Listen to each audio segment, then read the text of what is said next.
What's most likely here, given the data we're seeing? Right now, most likely is probably still 25 basis point cuts, but market's concerns and reaction is definitely warranted.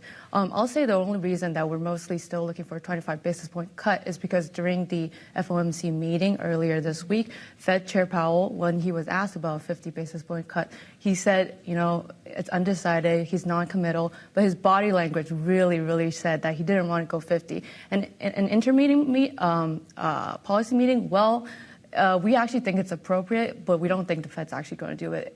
Intermeeting policy updates are reserved for emergency situations. So we had one, when COVID happened. Right. Usually the Fed reserves that for, when there's actually a need to not scare markets, but there's actual need. It's been a long time since we've had one of those. That's right. I have to admit, isn't this exactly the conversation that Jay Powell wanted? The final capitulation, the idea that maybe they missed it, it's too much, we're giving up on this idea of a soft landing. That is precisely the mentality, the psychology in the market that he was going for, isn't it?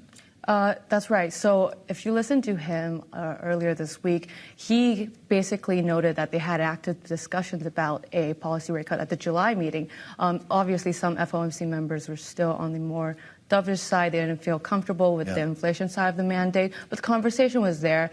He struck a very much more dovish tone during his press conference compared with the policy statement, and we think that's mainly a reflection of the fact that he is very much looking at the labor market, very much concerned with a deterioration that's about to happen. And I think this is it. This is the Jaws print that is probably going to push some of his more conservative, cautious FOMC members onto his side. Yeah. Well, something that we heard the chairman talk about at the meeting he was asked about was the idea that we know tighter policy has a lagged effect. It takes a while for it to fully kick in. But isn't it the same on the way back down? If we're looking at a 4.3% unemployment rate now, how much higher could it go before the effects of easier policy kicks in to help save the labor market? That's right. We're actually expecting a lagged effect, even though we do expect the Fed to cut in 25 basis points in September, and also furthermore in later this year and also in 2025, we still expect the unemployment rate to rise to 5%. And that's partially the lagged effect that you're talking about here, Kailey. It's going to take a while. There's lagged effects on the way up. There's lag effects on the way down.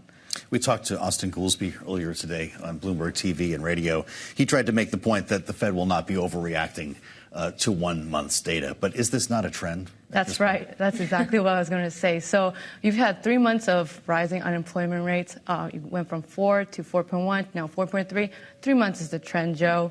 And the Fed definitely does not ever react to just 1 month's data prints. Sure. It looks at information from a very long-term perspective. And there are a lot of really smart Fed economists at the Fed right now who are looking at, 6 month period measurements, 9 month period measures of the unemployment rate, unemployment flows. We ourselves look at the 6 month measure of people going into unemployment compared to the people transitioning out. And now that is at a very high level right now. Right now, there's 3.4 million people transitioning into unemployment versus only 3.2 million transitioning out. Wow. Now, the last time that was that high was, pandemic, and prior to that, it was actually during the 2000 period recession. Not the comparisons that we want. A precarious moment with Bloomberg's Estelle O. Estelle, thank you for joining us at the table as we turn our attention to the presidential campaign, where, of course, the issues of the economy have an important impact here. Kamala Harris's team, all the while announcing a monster fundraising haul, more than $300 million, $310 million for the month of July. This is a campaign only a few weeks old. Harris securing as well, to make it official today, the Democratic nomination for president in a virtual roll call that is still ongoing at this moment. We bring in Bloomberg's Jordan Fabian for more on the state of the campaign here. Jordan, put in perspective these massive numbers. Well, it's more than twice as much as Donald Trump took in that same period. And so that's a reflection of the momentum that Kamala Harris has captured on the Democratic side since that switch happened at the top of the ticket. And it's going to give her a boost that she needs. I mean, as she says on the campaign trail, they still see themselves as the underdogs. So that means they need a lot of money to set up operations in battleground states and also launch an advertising campaign to counter this massive Republican effort that's been underway to define her as this West Coast liberal. You've seen a ton of advertising from Republicans on that front, so they need that money to counteract that. Yeah. Well, as we consider the Republicans, and one Republican in particular, Donald Trump, he was on Fox Business earlier today and was asked about whether or not he was going to actually debate Vice President Harris. Are you going to debate her? Well, I want to.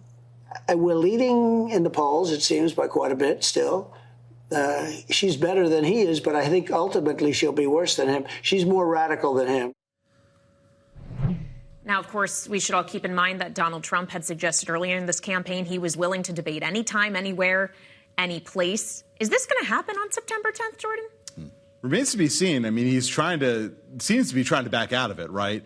And this is the strategy he used during the primaries to great effect. I mean, he refused to debate Ron DeSantis and Nikki Haley and that roster of Republicans who he just swiftly, dealt away with. And maybe he's thinking, I could pull off the same thing in the general election.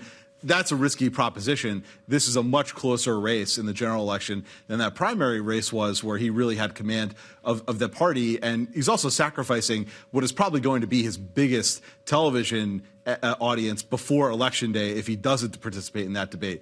But, I mean, the risks for him. I mean, look what he did at the National Association of Black Journalists, calling into question Kamala Harris's racial identity. If messages like that are broadcast to tens of millions of Americans, that could prove pretty damaging to Donald Trump. So what is it that draws him to the stage? Is it this approach we're seeing from the Harris campaign, trying to call him a chicken, try to dare him to show up? Or is it, in fact, where the polls will stand when we walk into September? Well, the Harris campaign certainly seems to be playing into all of Donald Trump's personal, weak spots, vulnerabilities, whatever you want to call them, masculinity, ego, right. All those things. And so maybe they think they can goad him onto the stage. Look, Trump was displaying something of discipline on the Trump scale before Kamala Harris's entry into the race, especially after his assassination attempt.